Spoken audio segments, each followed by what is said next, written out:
Cek.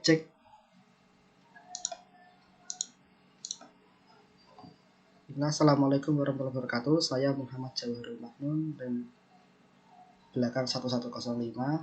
Saya akan menjelaskan review dari olah data mining yang sudah saya lakukan. Di sini saya menggunakan algoritma klasifikasi dengan data yang saya punya, yaitu dari data yang saya ambil dari Kaggle, yaitu maternal health data risk yang sudah saya simpan di drive.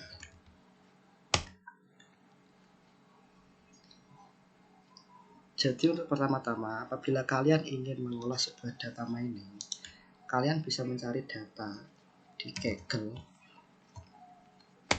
search saja di Kaggle data apa yang ingin kalian ambil. Di sini ada banyak sekali pilihannya, ada yang disarankan. Apabila kalian ingin mencari data kesehatan, data COVID ataupun yang lain, ini ada di Kaggle. Apabila sudah, seperti saya mengambil sentimen analis. Ini sekedar contoh cara mengambil data di Kaggle. Saya ini ambil saja. Setelah itu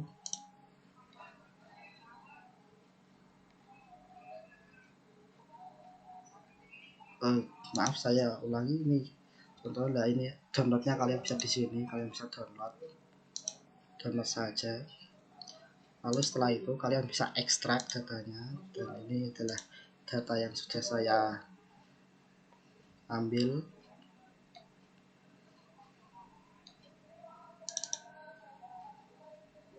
Ini ya, nanti kalian bisa ekstrak, dan apabila sudah kalian ekstrak, kalian bisa masukkan ke dalam drive, upload ke dalam drive kalian. Di sini saya masukkan ke Colab Notebook. Dan untuk pengerjaannya saya menggunakan Google Colab. Jadi saya akan mereview saja terkait pengerjaan UTS data mining saya ini.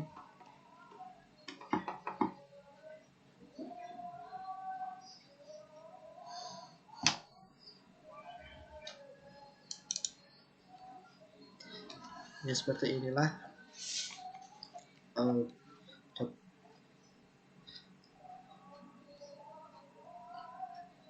data yang sudah saya kerjakan di dalam Google Colab. Di sini saya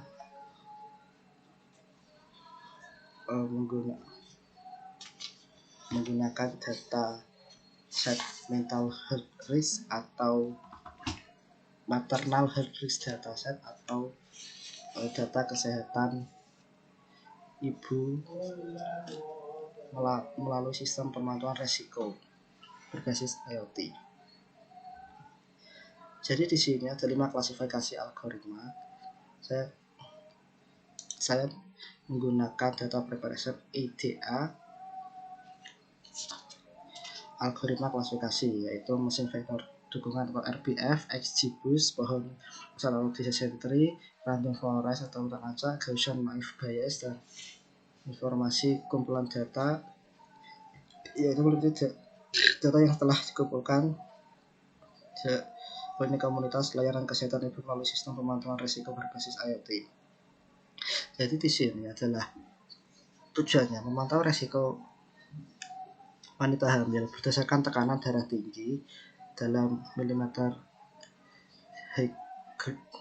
Atribut penting lainnya selama kehamilan, yaitu diastolik tekanan darah. Diastolik nilai tekanan darah yang lebih rendah dalam milimeter Hg. Atribut penting lainnya selama kehamilan: kadar glukosa darah dinyatakan dalam konsentrasi molar, denyut jantung istirahat normal dalam detak per menit, tingkat resiko prediksi tingkat intensitas resiko dalam kehamilan dengan mempertimbangkan atribut sebelumnya. Baiklah, langsung saja. Untuk pertama-tama, kalian apabila datanya di dalam Google Drive, kalian bisa menuliskan from Google Colab import drive, yaitu dari Google Colab kalian mengimport dari drive kalian. Ini dijalankan saja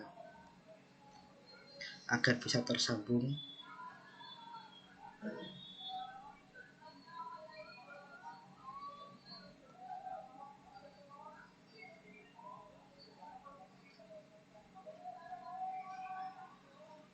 Kita tunggu. Nah, apabila seperti ini, sambungkan ke Google Drive. Jangan lupa untuk login.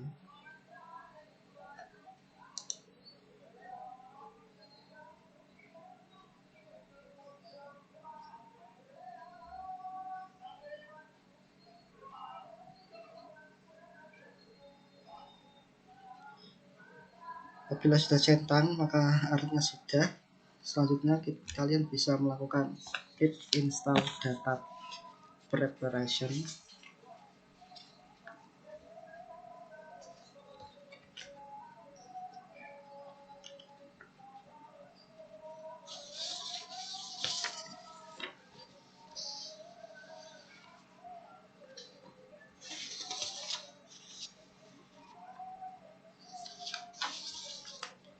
Ini kalian jalankan saja git install data preparation.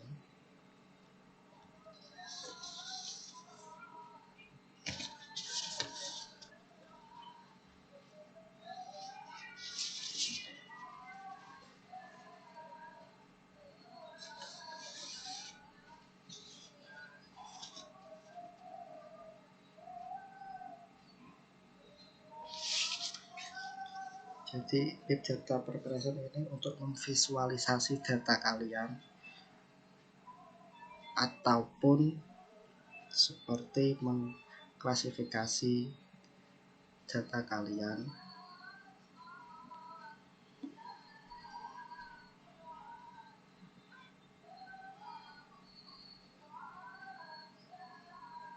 Apabila sudah successfully, tandanya sudah, selanjutnya kalian bisa import pandas SPD. Apabila kalian belum import, kalian bisa install terlebih dahulu. Terus selanjutnya import Cyber SNS, import nanti SNP, import matplotlib .pyplot SPLT, terus from sklearn.model selection. Selanjutnya from sklearn preprocessing, import standard scalar, from scalar metric import confusion metric, accuracy score, from scalar metric import classification report. Saya akan menjelaskan kode import ini. Pandas ini mengimpor pustaka Pandas dengan alias PD. Pandas digunakan untuk memanipulasi pada analisis data, terutama untuk membaca dan menulis data format. Import Seaborn SNS ini mengimpor pustaka Seaborn dengan alias SNS. Seaborn adalah pustaka Python untuk visualisasi data statistik berdasarkan matplotlib. Import NumPy SSO ini mengimpor pustaka NumPy dengan alias NP. NumPy adalah pustaka Python yang digunakan untuk komputasi numerik. Matplotlib ini untuk visualisasi data dalam Python. From scalar model selection import train test split ini modul selection di pustaka scalar. Fungsi ini digunakan untuk membagi dataset menjadi set pelatihan dan set pengujian. From scalar preprocessing ini standar scalar ini mengimpor kelas standar scalar dari modul preprocessing. From scalar metric import confusion metric, accuracy score ini mengimpor fungsi confusion metric. Fungsi-fungsi ini digunakan untuk mengevaluasi kinerja model klasifikasi. Dan from scalar metric import classification ini mengimpor fungsi klasifikasi report dari modul metrik di scalar. Fungsi ini menghasilkan laporan klasifikasi yang mencakup presisi recall, nilai F1 dan metrik lainnya untuk setiap kelas dalam model klasifikasi. Setelah kalian jalankan import ini, selanjutnya pet dataset ini hasilnya akan menampilkan 5 data awal kalian, isinya apa saja. Jadi di sini ada egg, tekanan diastolik, BS body template, tekanan jantung, dan resiko tertinggi dan resiko terendah. Daftar ini mendetailkan di angka umur berapa mendapatkan resiko kehamilan,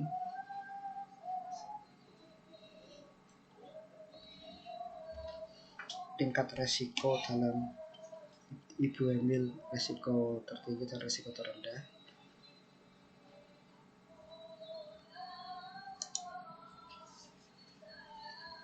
Tipe ini empat tipe dari data. Info ini informasi dari data, yaitu ini ada kolom age, diastolic BP, BS, body time, heart rate, dan risk level. Lalu dev shape, ini bagian dari data. Dev sum ini history data, dan saya akan menjelaskan semua. Data drop ini akan menjelaskan apakah benar dan filter berarti benar. Dev drop duplikat ini akan menghapus duplikat dari dalam data kalian apabila ada yang duplikasi. Dari ini apabila tidak ada duplikasi. K_val ini untuk menghitung dari data unik di dalam kolom kalian. Ya, uniknya ada di kolom body, time, dan risk level. Selanjutnya ini untuk review saja, ini saya lanjutkan. Ini age unique ini menerangkan tentang umur. Ini untuk menerangkan tekanan diastolik dari diastolik.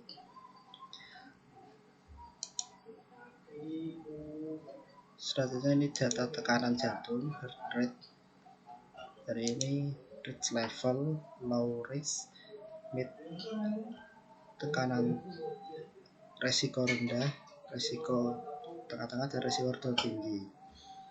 Jadi dari data yang telah kita lihat, ini mulai dari resiko terendah itu di angka umur 25, dan resiko tertinggi mulai dari umur 12.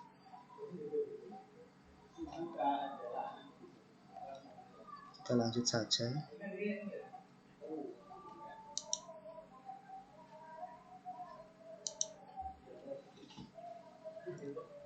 Ini deskripsi, ini untuk mendeskripsikan umur, tekanan diastolik, body shape, body type, heart rate, dan risk level.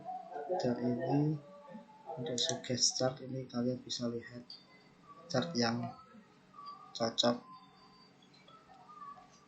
Dan ini untuk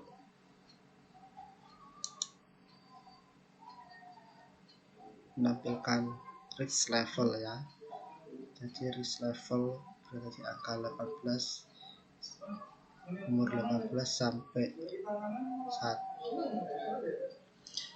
ke bawah itu memiliki tingkat resiko kehamilan yang berbahaya. Ini tingkat resiko level berdasarkan sistolik, ini berdasarkan diastolik.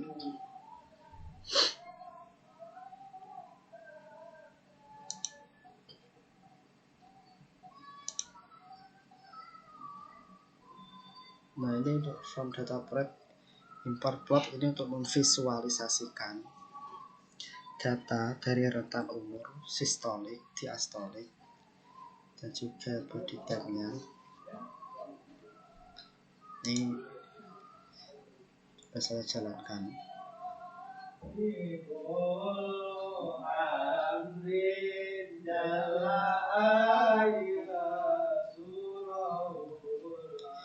Ini untuk memvisualisasikan dari umur,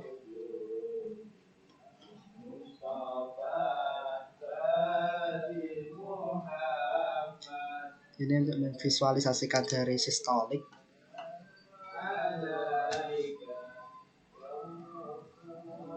ini memvisualisasikan dari diastolik.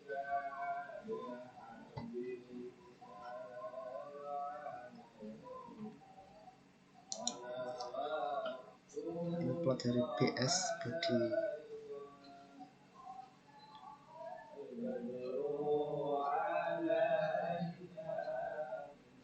Ini bisa kita lihat overview statistik dan kuantil statistik, deskriptif statistik, dan kuantil statistik, di mana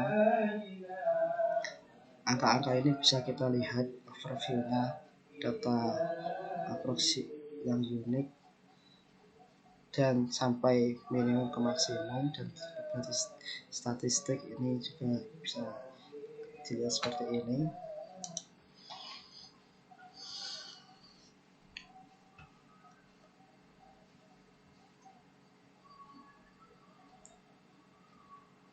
Dan ini untuk memvisualisasikan tekanan dan tekanan jantung, heart rate itu tekanan jantung,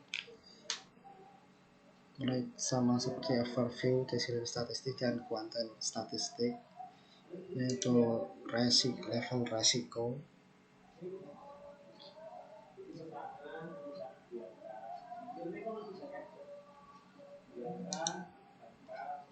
DF kita bisa lihat kembali data dari 5 paling atas dan 5 paling bawah.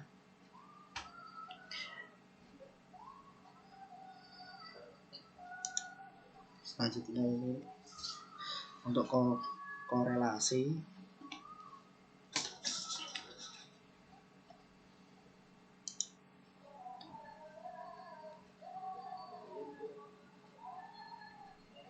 Ini visualisasi juga menurut umur, sistolik, diastolik, BS, body type, heart rate, dan risk level. Selanjutnya ini kita akan melihat risk level penghitungan.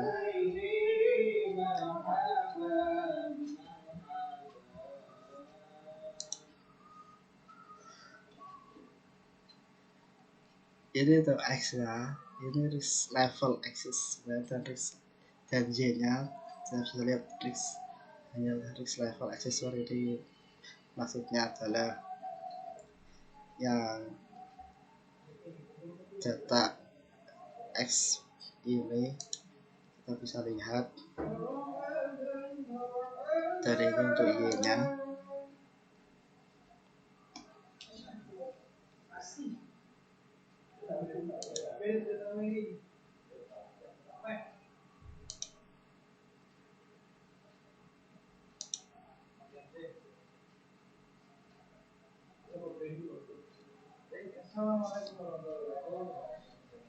Untuk ini menerapkan efisien support vektor klasifikasi, yaitu untuk mensupport vektor dari klasifikasi. Ini kita bisa lihat tren akurasi datanya 0,724 sekian, dan tes akurasinya 0,05 sekalian, dan akurasi precision, recall, dan advanced score supportnya sekian. Bisa saya jalankan. Dan ini from escalate pre-processing.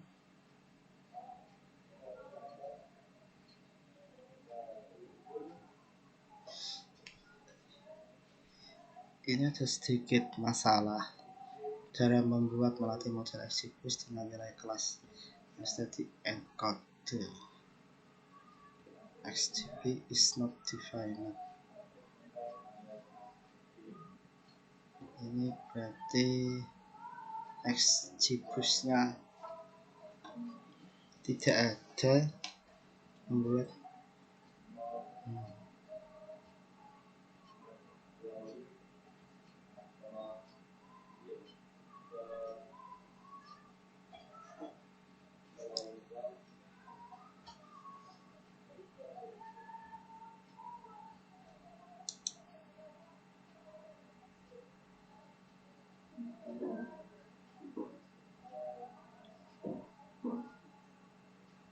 kita akan coba lihat masalah ini. Saya akan bertanya ke ChatGPT karena memang dalam pembuatan ini saya meminta bantuan YouTube dan ChatGPT dalam memproses data ini. Jadi bila kalian tidak tahu, cobalah bertanya ke ChatGPT, jangan ragu-ragu dengan menggunakan prompt kalian.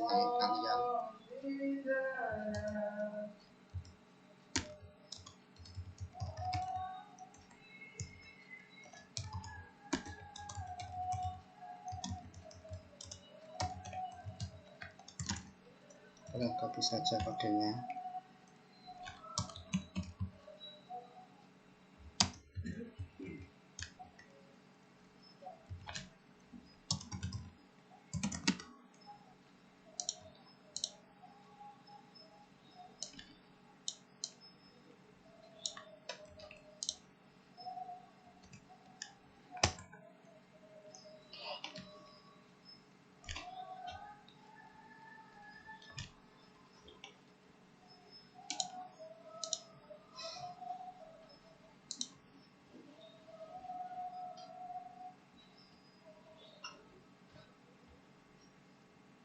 Import XGBoost as XGB.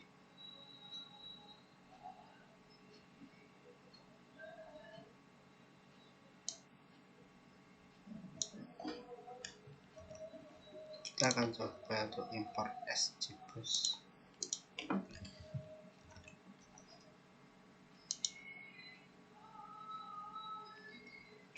Nah, ini sudah bisa, ini XGB classifier. Jadi tadi XGBoost-nya belum terimport, tapi sudah terinstall. Selanjutnya kita akan lanjut saja ke from installer preprocessing.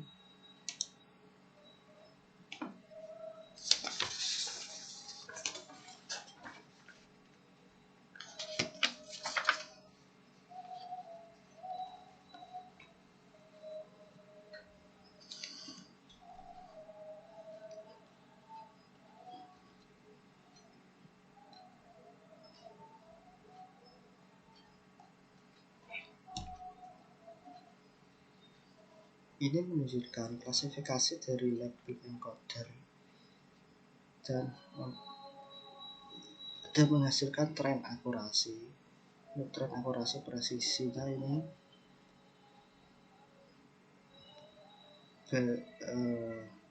seperti ini. Selanjutnya yaitu mengaplikasikan decision tree atau pohon keputusan. Ini memutuskan bahwa tren akurasi ini menghasilkan akurasi akan 60,2941117 sekian persen dengan precision 1,0, 0,68, 2.0, 0,38, 3.0 dan 0,71 dengan recall 0,74, 0,38, 0,02 dan advance score 0,71, 0,37 dan 0,67 dengan support 65, 39 dan 32. Ini support terkait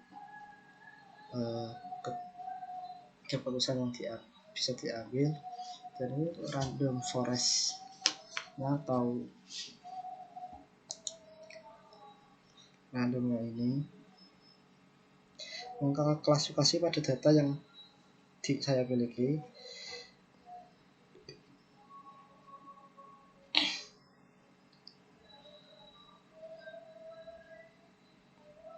Dalam hal ini akan menggunakan nilai default untuk parameter-parameternya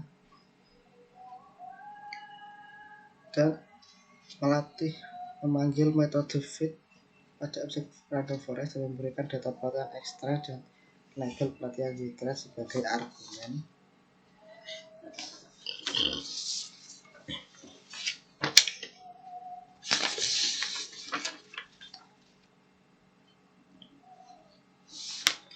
Dan mengukur akurasi.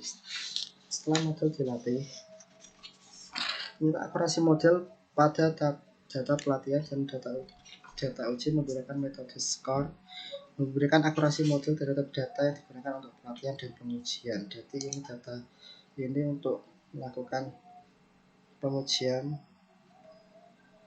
ke aplikasi maternal data health.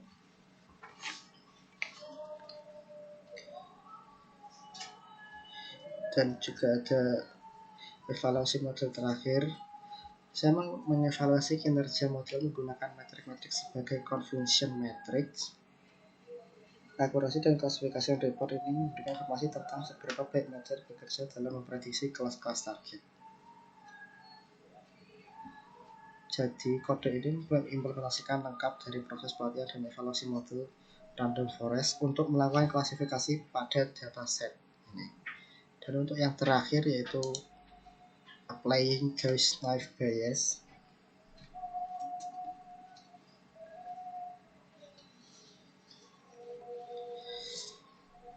Hasil akhir dari machine learning yang saya laporkan ini dilihat bahwa model yang saya kembangkan memiliki akurasi sekitar 67,09%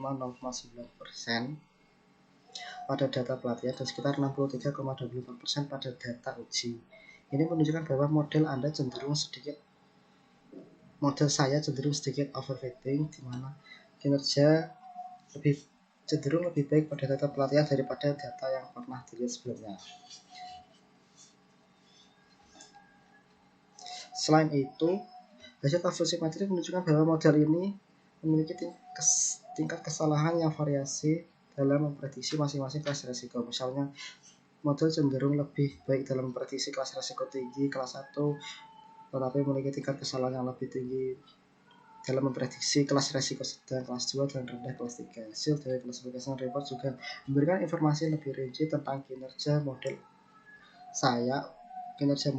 untuk masing-masing kelas risiko, termasuk precision, recall, dan advanced score. Precision mengukur seberapa banyak dari prediksi positif model yang benar-benar positif. Recall mengukur seberapa banyak dari kelas yang sebenarnya positif yang diprediksi dengan benar, dan advanced score adalah rata-rata harmonik dari precision dan recall.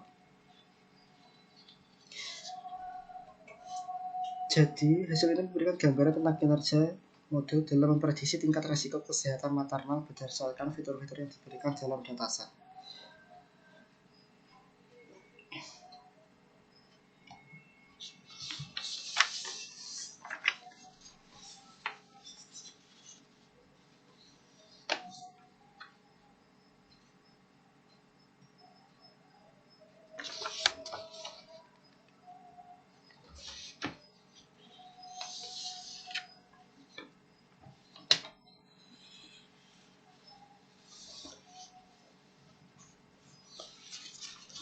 Jadi tujuan akhir dari data ini proses mengembangkan model prediktif yang membantu dalam penilaian risiko kesehatan maternal berdasarkan fitur-fitur yang diberikan.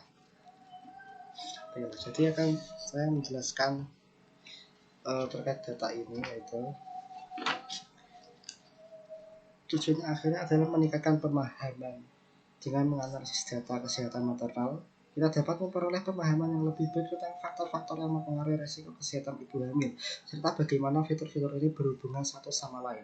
Mengidentifikasi pola dan tren dengan menggunakan teknik pembelajaran mesin, kita dapat mengidentifikasi pola dan tren dalam data yang mungkin sulit dipahami secara manual. Ini dapat membantu kita dalam mengidentifikasi faktor-faktor risiko kesehatan maternal yang penting. Tujuan utama dari proses ini adalah untuk mengembangkan model prediktif yang dapat digunakan untuk memprediksi tingkat risiko kesehatan maternal berdasarkan fitur-fitur yang diberikan.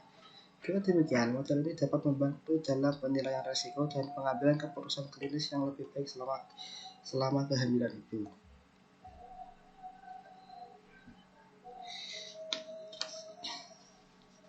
Dengan demikian, tujuan akhir dari proses ini adalah menghasilkan model prediktif yang dapat membantu dalam upaya global untuk meningkatkan kesehatan maternal dan mencapai tujuan pembangunan berkelanjutan terkait dengan kesehatan, termasuk target untuk mengurangi angka kematian maternal dan neonatal.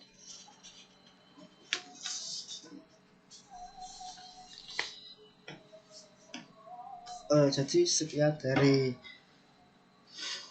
klasifikasi data maternal health risk level.